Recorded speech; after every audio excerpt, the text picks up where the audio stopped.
Okay, so I'm just going to wing this. Is that okay with you? That's fine with me. Perfect. Okay, so this is Bryan Dressel and Nick Friedemann, former co-host of After the Hype. Hi, Nick. Hi, how are you? I'm doing wonderful. How is Canada?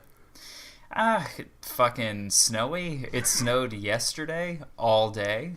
That's exciting. So it's like 80 degrees here. Oh, you son of a... It's so probably going to continue snowing for like a month, by the way. That's what you get for living north of the wall. I know, it's true. So for those of you who are not familiar with After the Hype, that's totally fine. You can check us out. You probably found us in the same feed, either on Spotify or iTunes or something like that, which is awesome that we're on Spotify now. Still very excited about that. But essentially, back in the day, Nick turned me on to a little show called The Venture Brothers, and I have been wildly obsessed with it ever since. I knew a little bit before Nick and I were friends, because it came out way before I met him, but I didn't really start watching it until he turned me onto it. So when I thought about starting a new podcast about The Venture Brothers, he was obviously the first person I reached out to. Yeah. Nick, where did you come to Venture Brothers from? Bizarrely, I came to it also through somebody else. They showed me... you remember Sean, right? Yeah, of course. Okay. Sean basically showed me the second season midway through. I think the first episode I ever saw was and I can't remember the name of it, but it's the part 2 episode that never has a part 1. Okay. Which is the weirdest one to start with, because I was like, I can't wait to watch the first episode of this 2-parter. Never saw it. And I was just like, this show is amazing. Like, I can't believe that something like this exists that's making fun of so many things that I watched as a kid, but at the same time also really embracing them in a loving way. Oh yeah, so, like they really love their source material. Yeah, exactly. It's kind of insane. It is. So I went out and bought like all the DVDs and everything and just went from there and just like continued to watch it.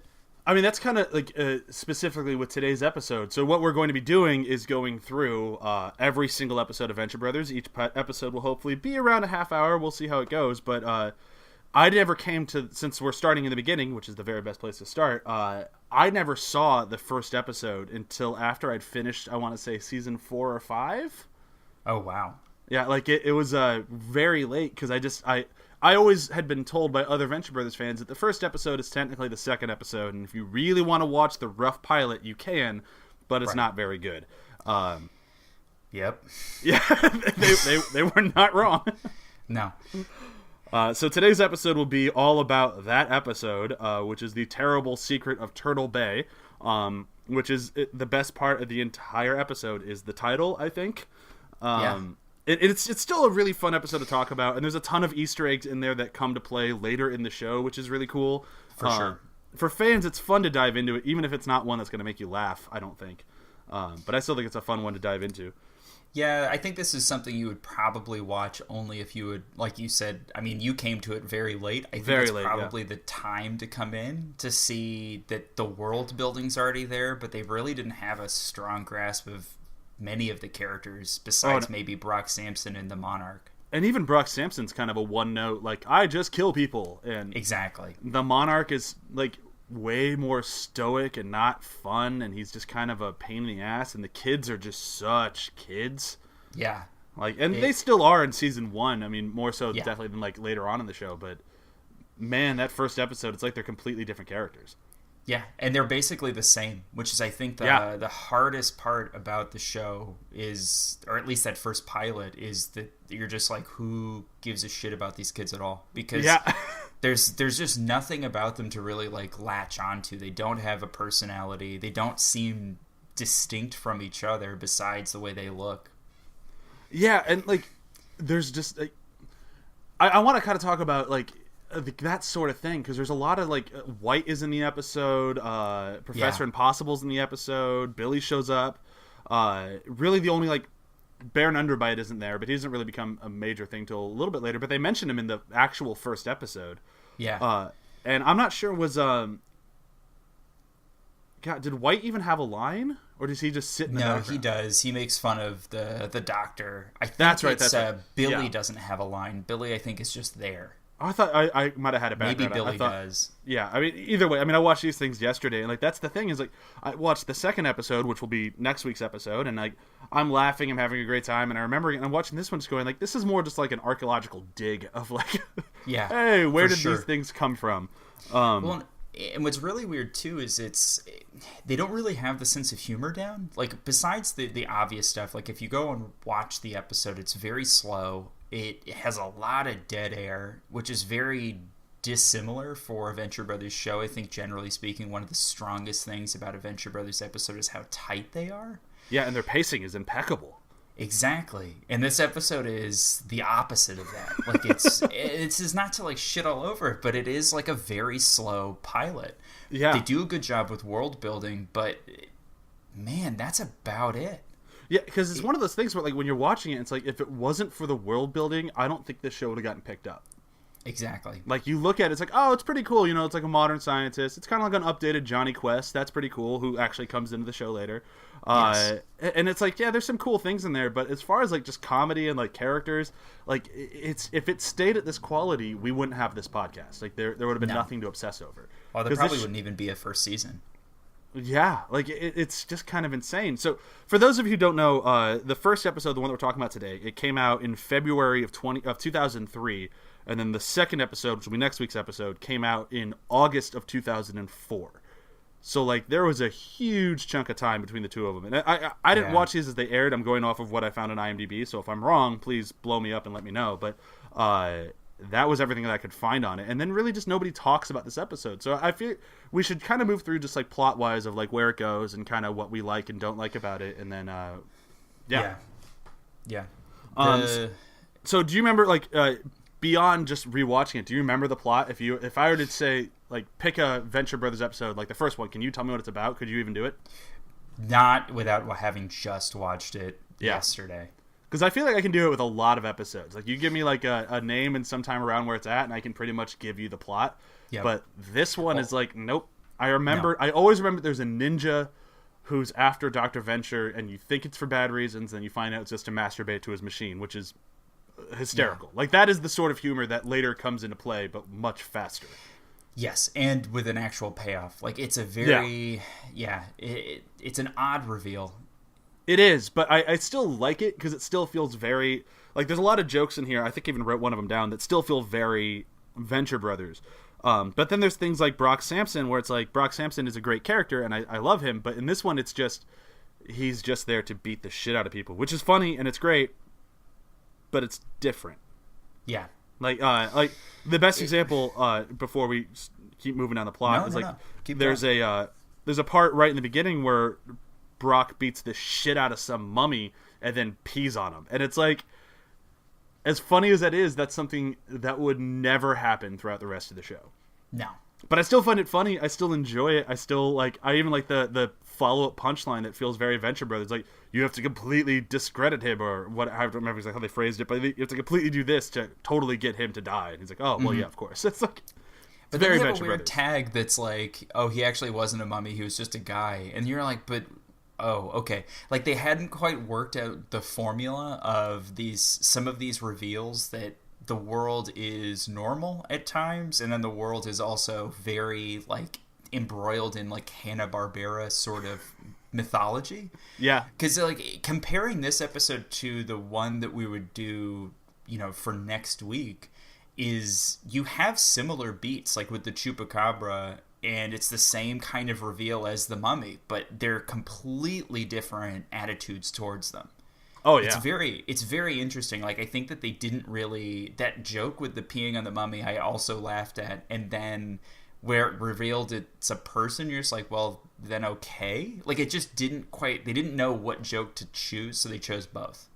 Yeah, and they just never really got to the like the humor that they later nailed down of, like, the henchmen are expendable people. Exactly. And, like, there's something that, like, that's kind of a rough pill to swallow if you don't really know what you're sitting down for. But in the rest of the series, like, the world is so pitch perfect that, like, they're murdering the shit out of everybody. And it's like, it's funny. You're laughing with them. And then you go to this first one, it's like, it's just kind of mean. Yeah, exactly. Like when Brok kills... what does he kill? He kills something on the front lawn. It's not it's the crocodile or the alligator.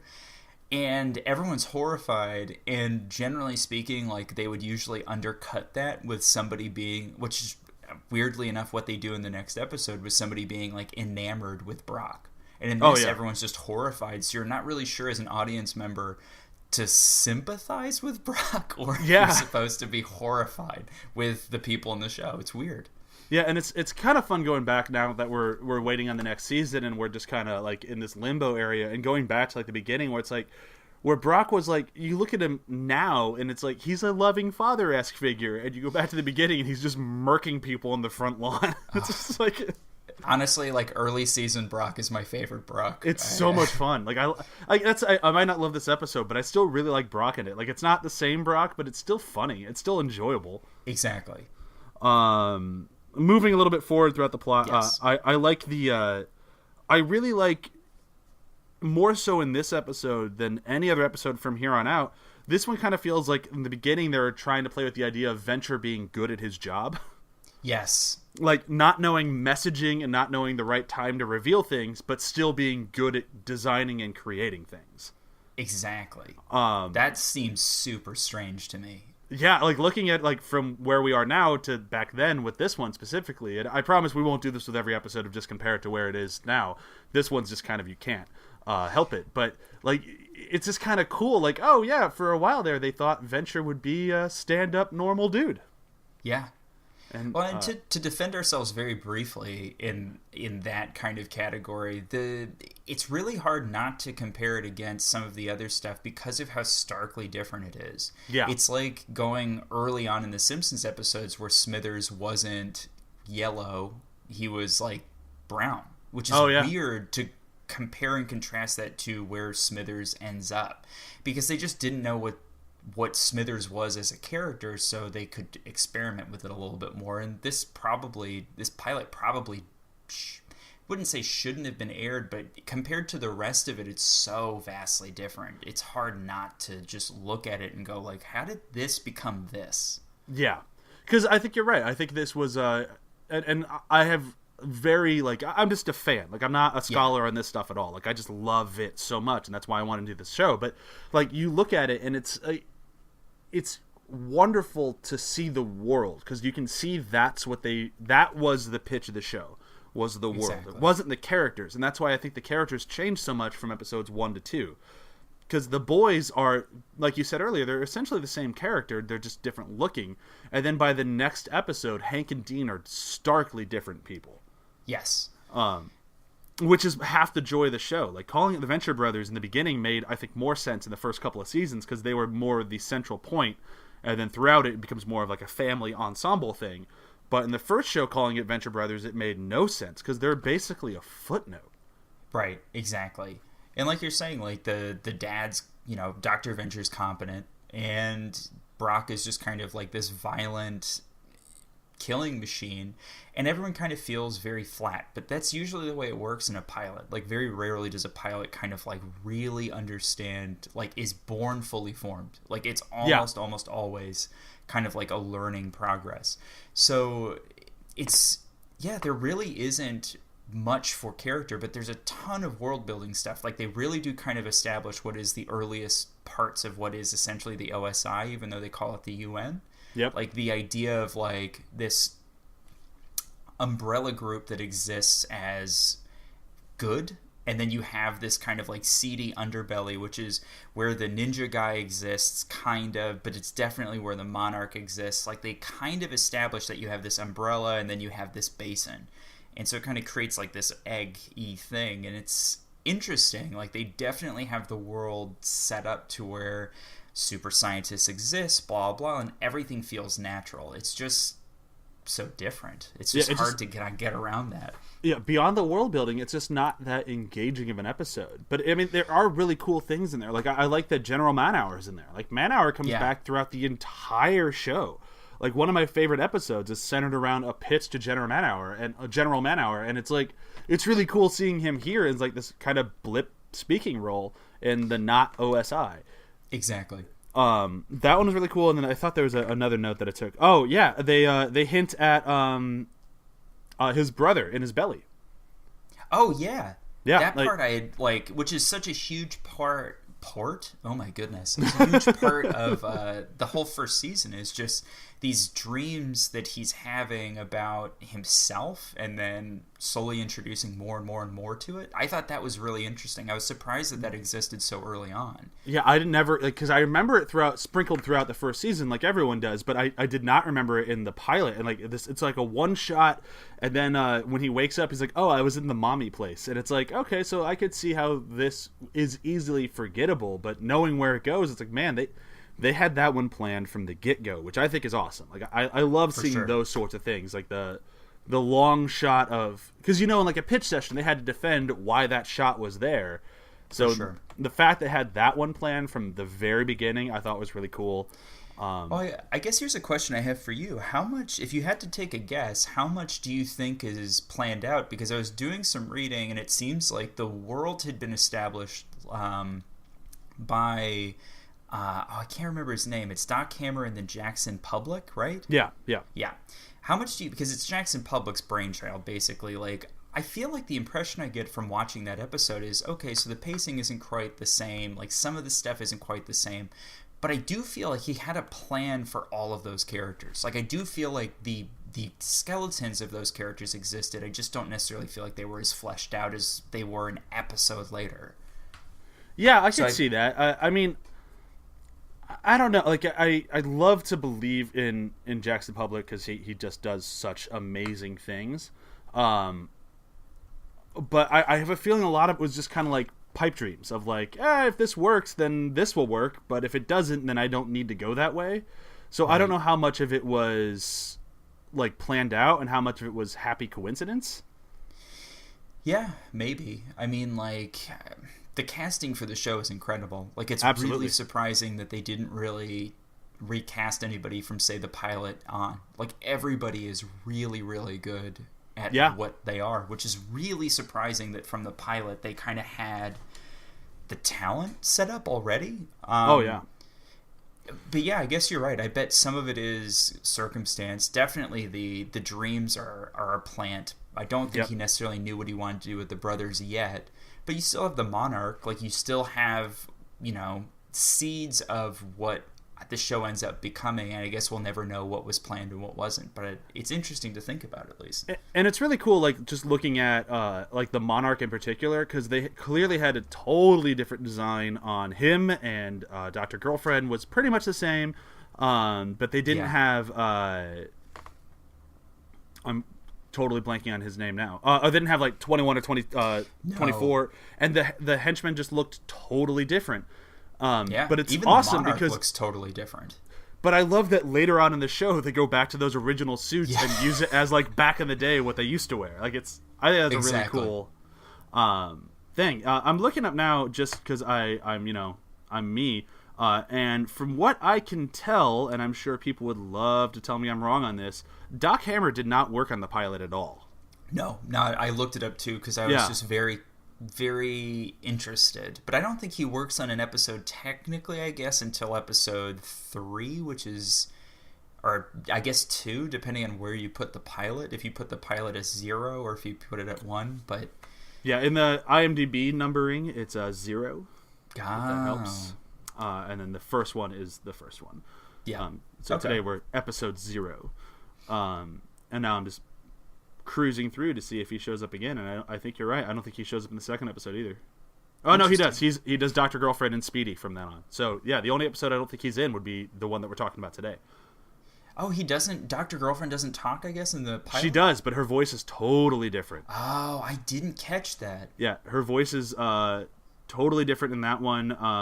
I'm looking now to try to figure out who voiced her, and I don't see it. So maybe it was him, and I just can't find it. But I don't even see her name in the credits. I just see... Interesting.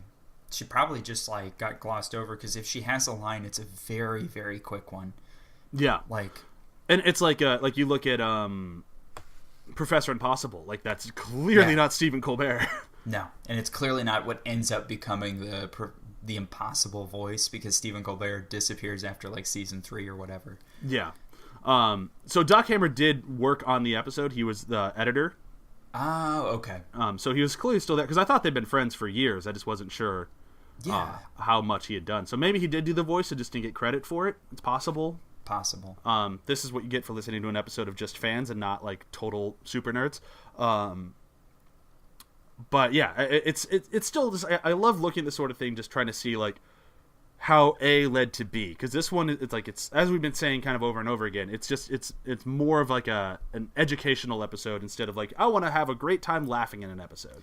For sure. And what's really, I mean, I think like a testament to the structure of the episode is that pretty much everybody comes back except for the ninja. The ninja, I think, was just kind of like a gag for the episode, but he's kind of treated that way too, which is why I didn't love the reveal so much. Totally.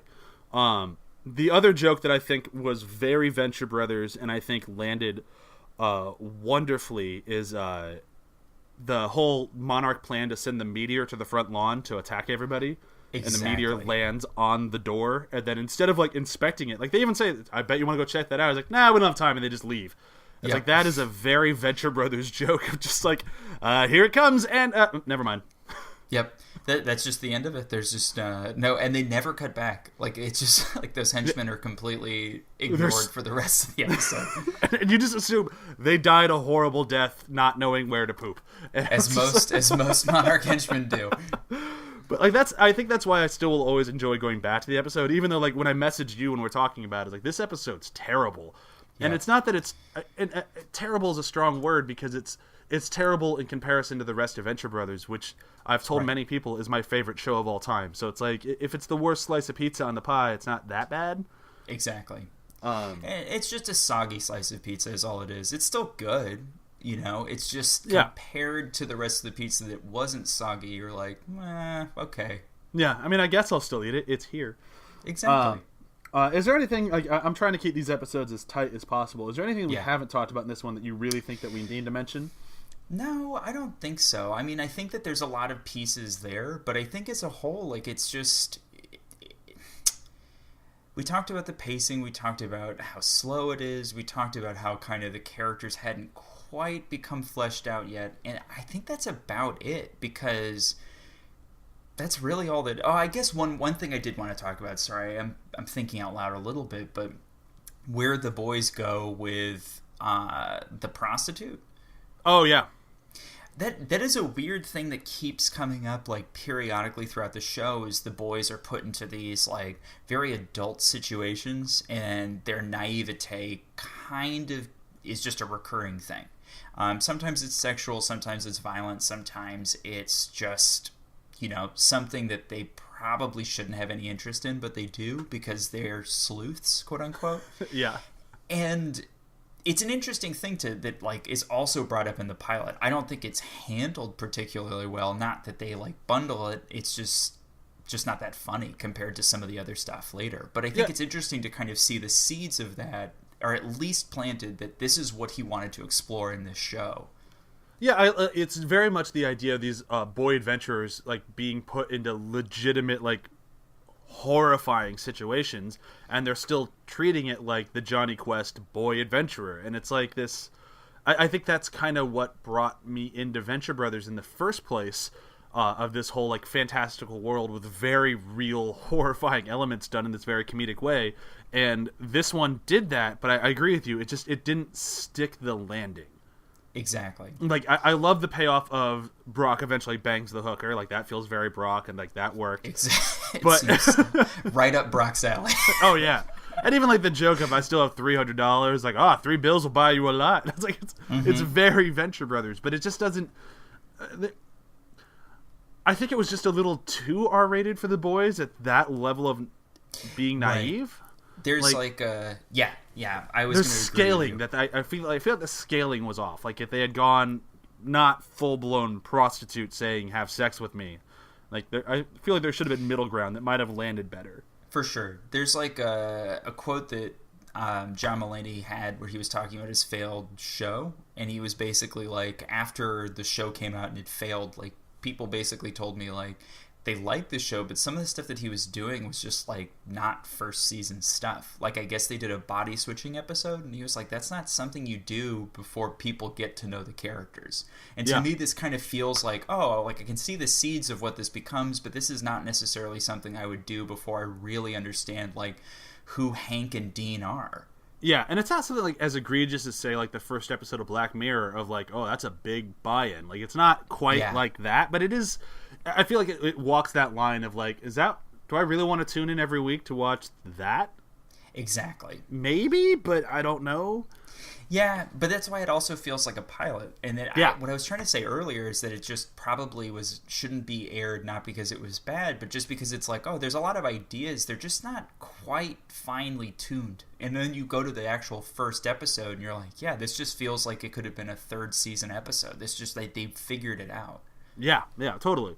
So I think if for some reason you're listening to our show and you've never actually watched The Terrible Secret of Turtle Bay, I think if you're a fan of Venture Brothers, you wouldn't be listening to this podcast, so you'd probably enjoy it, at least for what it is. Like, you'll enjoy it to see these characters that you didn't think were important, but clearly they had plans for, because they come back. Like, there's a lot of really cool, wonderful things for Venture Brothers fans, but if you've been on the fence with Venture Brothers, or you're only kind of a casual fan, this is as skippable as they get, and in my opinion, the most skippable episode out of all 6 seasons. 100%. It's like a comedian's comedian episode. Like, don't watch it unless you're already on board. Like, you're not going to probably enjoy it if, like Brian's saying, you're coming in for the first time. Yeah, and unfortunately, and I mean that unfortunately, now that Hulu has bought all the rights to so many Adult Swim shows and so many shows like this, they've now restructured the numbering. So number 1 is The Terrible Secret of Turtle Bay, which I think is horrible just because Venture Brothers has this weird stigma that only nerds are into it. So a lot of people don't watch it, when honestly I think it's more approachable than something like Rick and Morty. For sure. And Rick and Morty like gets this huge fan base, and Venture Brothers doesn't. So now that like there's more people who are getting more and more into these really ludicrous animated shows, if the first episode they go to for this one is this one and not like the rest of us, the Dia de los Dangerous, like, yep. I think it'd lose a lot of extra viewers, and it's for me as a stupid Venture Brothers fan, that's heartbreaking. It is, and you know, the only thing I can say is just steer clear until you're on maybe your second viewing. I mean, the show is unlike, I guess here's the best way I can put it. Unlike the rest of this episode is very slow and very plotting, but I think that the rest of the episodes are so starkly different. They're very quick, but in a good way. They're not like just jumping from thing to thing. There's a purposeful attitude towards everything, and this episode just meanders a lot. It doesn't really quite figure out where it wants to go or what it wants to do. And then the episode kind of ends. And there's bits that are good, but this is not a good place to start if you're looking to get into the show. And the second episode, which we'll talk about next week, as we keep saying, does such a better job introducing everyone and everything that I think when they eventually started the show up, it was the right choice to just start with the second one and never go back to this one. 100%. But that's really all I have to talk about for this one. Was there anything else? I think we're good. No, I think we're good. This is... Okay. You know, I think this is all we really need to talk about. Yeah. So we'll wrap this one up here. This is the end of first episode. I hope people enjoyed listening to it. We did kind of a shallow dive on it, but I think that's kind of fun. I just like reminiscing about how much I love this show. It's the best show. I mean, like I've said before earlier in this episode and on After the Hype, if you listen to that, like Venture Brothers is my favorite show of all time. And I when I talk to people, kind of like your wife, who's like, I like it, I just don't love it. I'm like, but how? Like, it's just... Yeah, I don't get it. But I think it's one of those things. I think here's my strategy for reintroducing Savan to it is I think that the show, bizarrely, the first 2 seasons don't really... Actually, I'll take that back. The first season has moments, but doesn't really hit its stride until the second season. Yeah. And I think that it's the second season where they actually flesh the world out even more, and then it becomes, like, fascinating. It just becomes this... It's like what people must have like experienced when they were in like the 80s and 14 and Dungeons and Dragons like came out, where it was like, oh shit, like that's the kind of shit that I want to devote a lot of time thinking about. Yeah, because like after a little bit, and it takes a little bit, but I think it's partially budgetary, partially not knowing how far they can take things. The doors just get blown off this thing, and then by the time you're in seasons 4, 5, 6, it's like it's just like it can't get any crazier, and then it gets crazier, and exactly. And that's why I will always enjoy, even if I don't love the episode, I'll always enjoy coming back to this one because I always like seeing like humble beginnings. Like whenever I finish a season of Game of Thrones, I always watch the very first episode afterwards because I love seeing the beginning to where it goes, and I just think that's fascinating. That makes sense. Actually, something just occurred to me very, very quickly before we start jumping into the next episode. Yeah. I actually think that the first season and even the second season are more about the world, and I think it's after that it becomes more about the characters. And I think that's what actually becomes really interesting, is that they're like, you know what, maybe we've taken as much of like kind of like the world as like a funny kind of thing to play with as far as it could possibly go. And if we focus on the characters existing in that world, then that becomes more of where the humor is and more of the heart and more of the body of the show. Yeah, that makes sense. Yeah, okay. Yeah, totally. Sweet. You solved Venture Brothers. All right, that's it. I guess this is the first and last episode of this podcast. Yeah, right? I guess we covered everything with that. Ugh. Where do we go from here? Fuck. Yeah. Okay, so I'll say that we should probably bring this one to a close here. But yeah, so we will keep dropping in the After the Hype feed. So if you're already listening to After the Hype, great. This one will pop up. If you're just showing up for our Venture Brothers show, also awesome. Thank you for doing so. Be sure to check out the other episodes. I'm not sure if any of the old episodes with Nick as a co-host After the Hype are still live. They might have had been taken down just because we have so many now. Yeah. Which is sad. Good riddance. Yeah. Yeah, back from the days when we were recording on a Nagra on the floor of my bedroom. Yes. Yeah, it sounds a little better now. But yeah, I look forward to the next episode. I think it was a lot of fun. Yeah, me too. Okay, so thank you everybody, and bye. Bye.